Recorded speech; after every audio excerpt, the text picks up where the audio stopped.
emas. Şuraya koyalım. Buyurun alıp gelelim.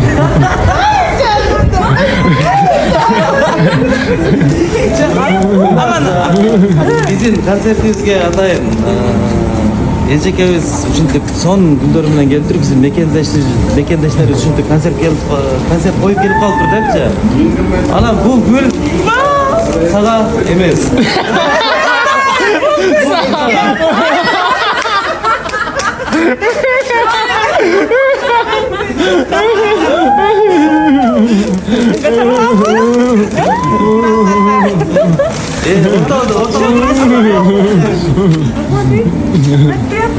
Я готова предложение получить.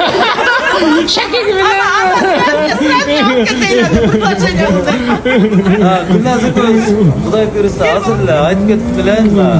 Көңүл биринчи орунда турат депчи. Бул бизде кардайым. Сиздердин көңүлүңүздөр көтөрүлдү. Рахмат, чоң рахмат. İçip koysunlar altında. İyi, hazır öyle attın. Niye menkinde çok?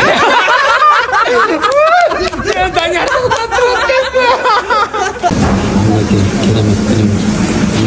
Таанышында чек жок. Эжеке, рахмат. Таанышканыңызга аябай кубанычтабыз. Сизде инсандар көп болсун. Сизде ушундай кыргыздын ырчыларын колдогон, сизде инсандар көп болсун. Ишиңиздерге ийгилик болсун. Altı basar.